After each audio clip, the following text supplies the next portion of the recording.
really hard behind my desk all morning, and now I'm going to take a little break to ease some of the tension off of the neck and shoulders, get that low back moving, and to feel better, get some more oxygen in myself and go back to work. So if you'd like to join me, I have to do the disclaimer, unless this is not to be replaced for medical advice, and if your doctor's told you not to move, then you can take it up with them. Okay, let's get going. First, we're going to start. You're going to need a chair. A dining room chair will work perfect, or a sofa, love seat, whatever, even an ottoman. This is my cat's ottoman, and I'm borrowing it from her to do this demonstration. So first thing we're going to do is we're going to lay on our backs, and we're going to go into what is called static back. And we're going to lay down, put our feet up.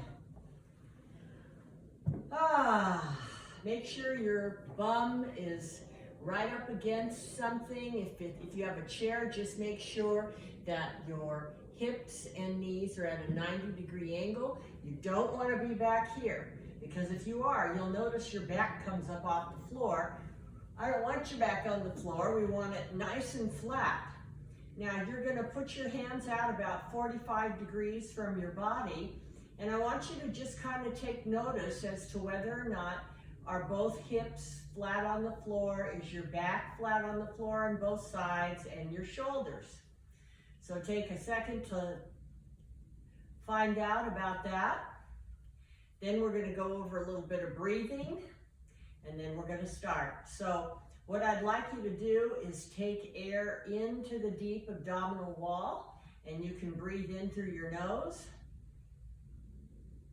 and blow it back out. I like to inhale and exhale through my nose because that keeps the parasympathetic, which is rest and digest and relaxation, all of that. That tends to stimulate that system as opposed to the opposing one, which is sympathetic. So we're going to take 5 breaths in and blow them out. So let's go.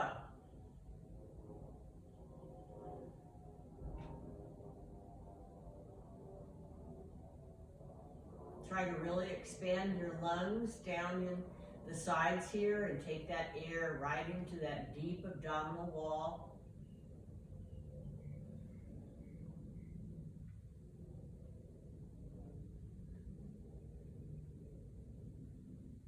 One more. There we go. Okay, now we're going to start with putting our hands together. We're going to clasp them, and we're going to lock out our elbows, and we're going to do pullovers. You don't have to force your hands to the floor. Just let your body get there when it can.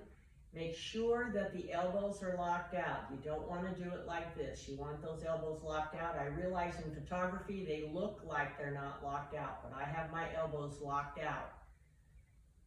Just like so, and you'll feel the work in the mid-back. You may feel it some of you may feel it in the neck. You'll definitely feel it in the armpits. And we're just going to keep going. We're going to do 20 to 25 of these.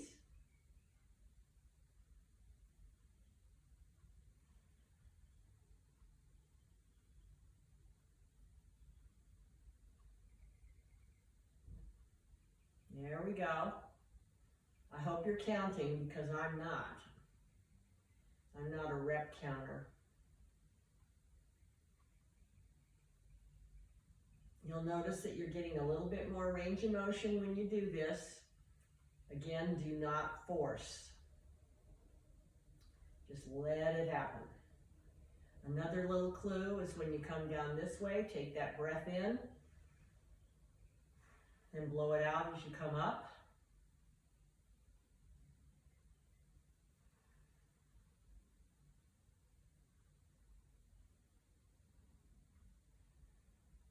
Great. Now we're going to take our elbows and bend them at 90 degrees and make a fist. And you'll see I don't have my arms down here. I actually have my elbow perpendicular perpendicular to my shoulder joint. And what you're going to do on this one is you're going to push your elbows in the floor. And you can see my chest barely rise, but what's happening is I'm actually moving my shoulder blades, getting those shoulder blades to move back where they belong. Now, if you pay attention, you may notice that one is not performing as well as the other. You can't see it on me, but my left side is a little bit, shall we say, lazier. A lot of times when people come in, they always have a difference between the right side and the left side. That's not unusual. It's pretty normal. Keep going. We're going to do the same amount, 20 to 25 of these. Keep that deep breathing going. Get that oxygen in. Blow it out.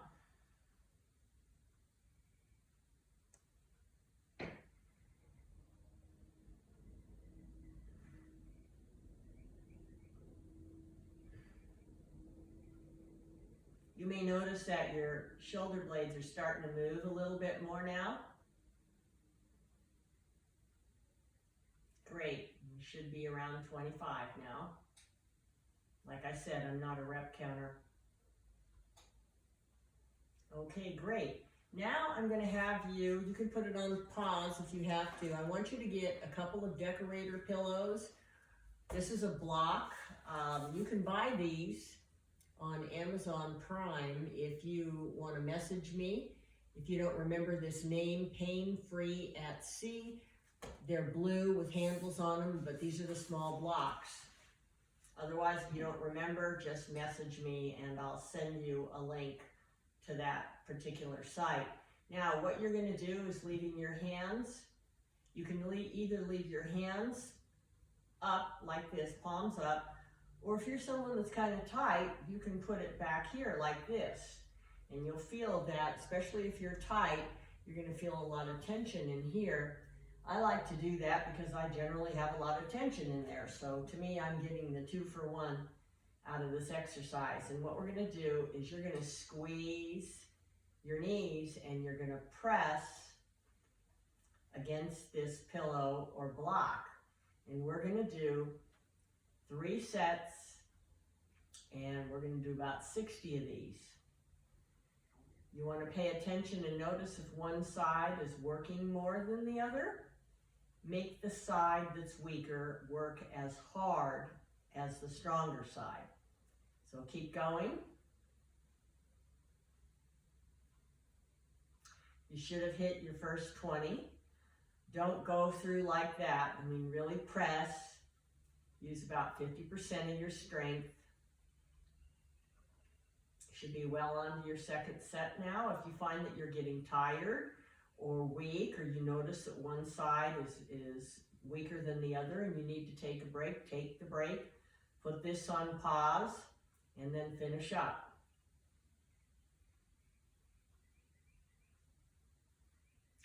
You might feel a little work here in the groin too. I wouldn't worry about it. If you start noticing that other muscles are taking over, the only muscles that should be working should be the adductors, which are the inner thighs. And sometimes when our muscles are not working properly, other muscles will try to jump in and do the job. We want to just use the inner thigh muscle. So the more that you do these contractions, eventually the muscle that's trying to enable the inside of the leg will eventually stop working and you'll just be working on the inside of the thigh. Should be close now to about 60, unless you took a break, which is fine. And we're going to stop. Now we're going to put the pillow down and we're going to push the chair away. I guess I'll have to not be so lazy. There we go. And you're going to put your feet up, bend your knees, put your feet on the floor, and we're going to cross our leg like a man. And you're going to put your ankle on close to your kneecap. flex your foot, and you're gonna stay like this for 1 minute. And what we're gonna do is we're gonna press the knee away towards, see how I'm moving it away? That doesn't mean like that. I don't want you to do it this way. I want you to do it exactly like I'm telling you. And you're gonna press that knee. Now you'll feel the work on the outside of the leg. You may feel it in the buttocks. I've had people say they could even feel tension in the opposite leg. You don't want to roll around like this. You want to stay flat like when we did the first exercise. Just stay flat.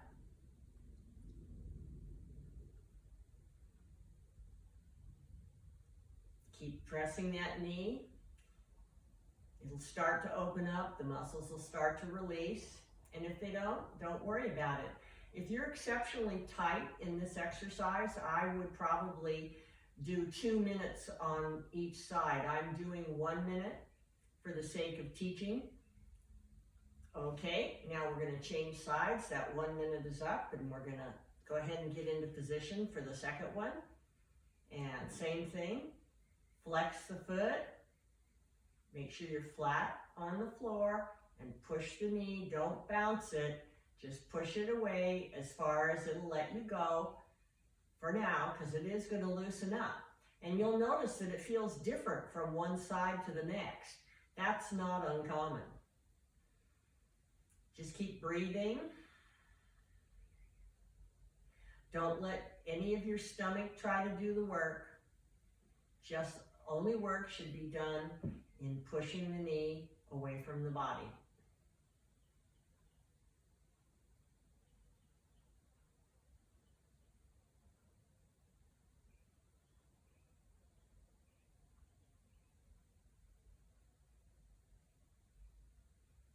Keep breathing, relax, and enjoy.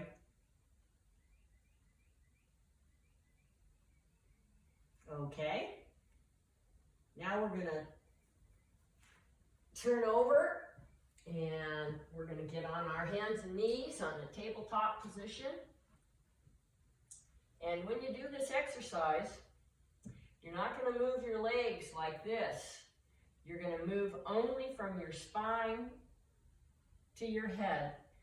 You're going to keep your legs where they are, lock out your elbows, and then you're going to roll up. This is cats and dogs. Pull the tail under, stretch, go the opposite way, pull the shoulder blades together, roll up, pull the shoulder blades together. Some of you are going to notice there's some tension in the low back.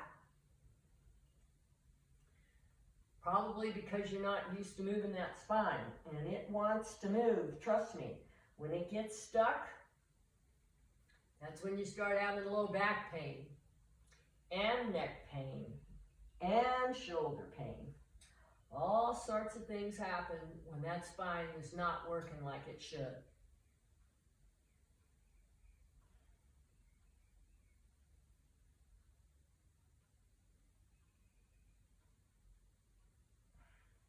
We're going to do 10 of these. I think we got 6 left. 4 left.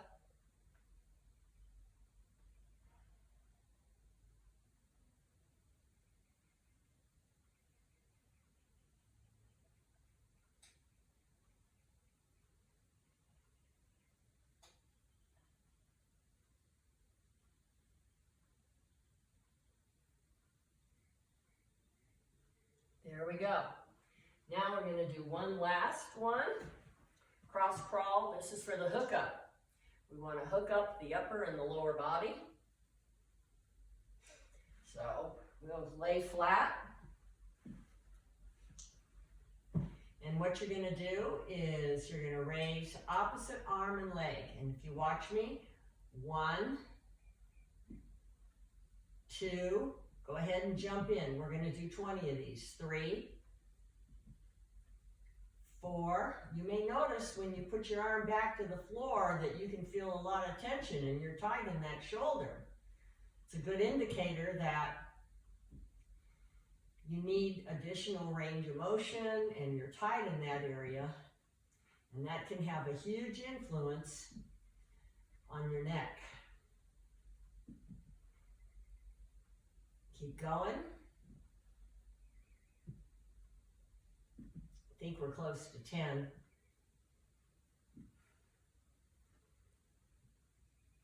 It never fails. My nose will itch when I'm doing a video. Stretch that arm out.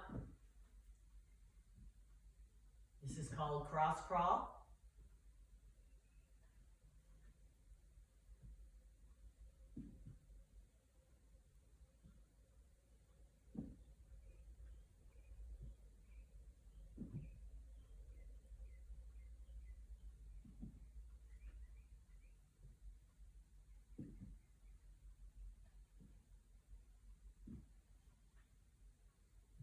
Okay, then you roll over, go ahead and stand up, shake it all out.